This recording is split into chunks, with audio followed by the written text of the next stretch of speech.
A quick warning before we start. This guide is a spoiler for the second half of the Dawntrail story. If you're not yet up to this trial, I'd recommend clicking away and coming back when you're ready to jump in. If you don't mind being spoiled, or you are up to this point, let's continue. Hi, I'm the Scrub and you're here for one reason. What's brought on this angsty phase? Did Daddy buy you a car and it wasn't European? You can whinge and cry all you want about how much you're a king and how much you want to rule with an iron fist, but the only person I'll be kneeling towards is your son to tell him how much of a prick you are, but I'm sure he already knows that. And God forbid, I hope he doesn't get an alcohol dependency after hearing what I do to you. Time to learn about Everkeep. Simplified.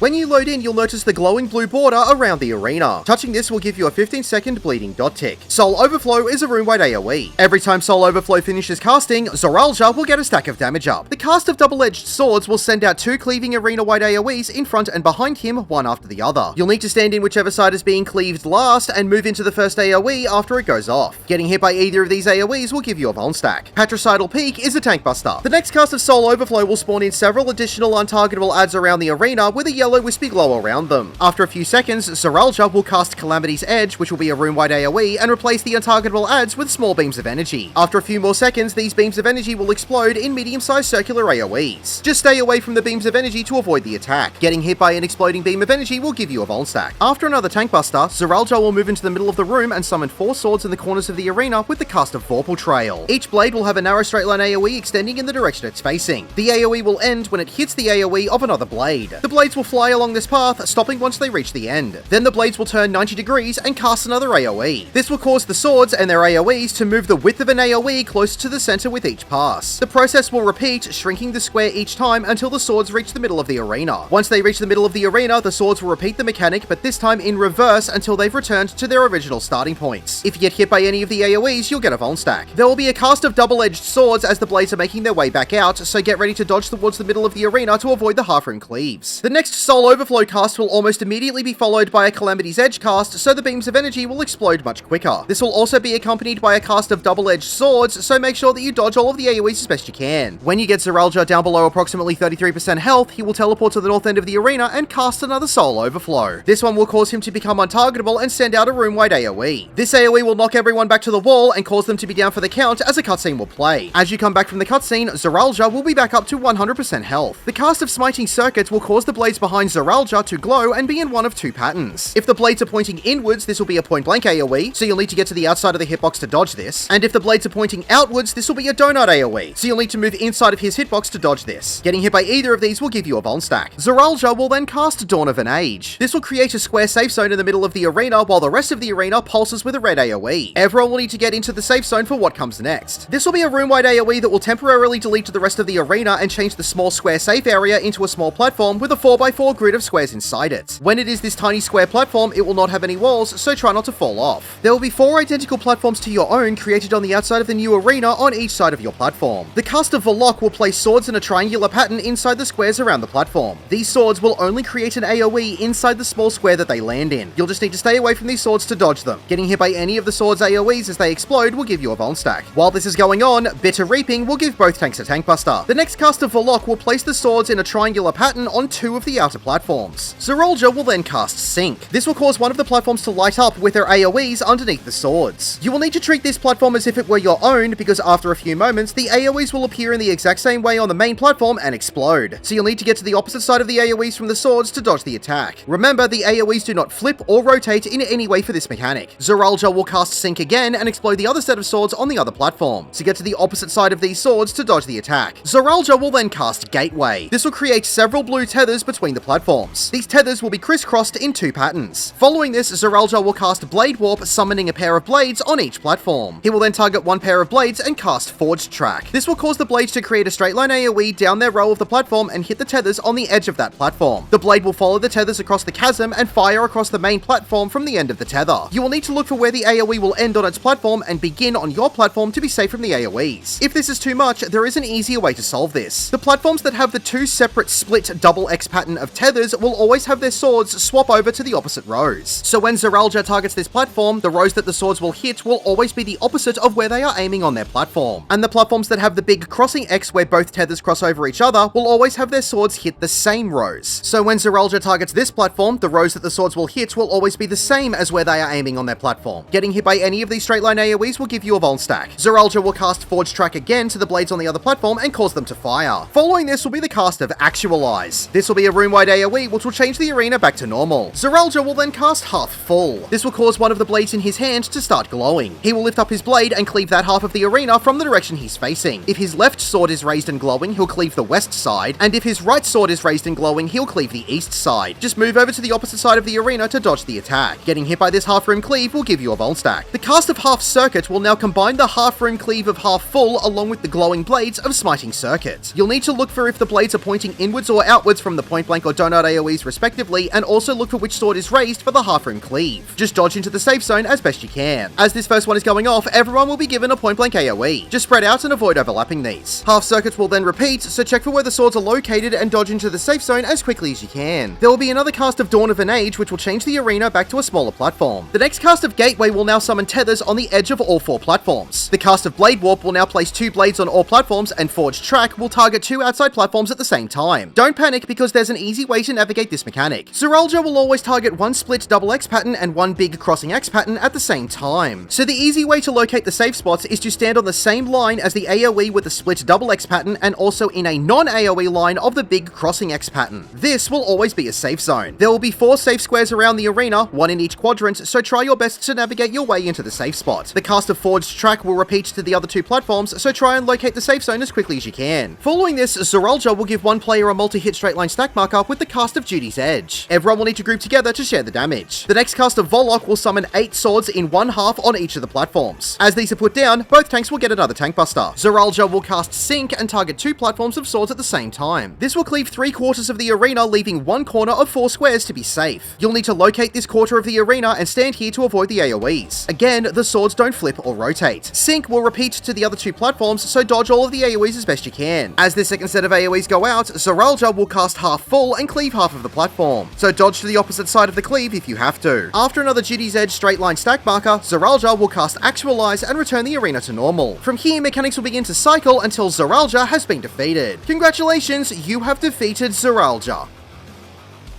My name is The Scrub. Thank you for watching.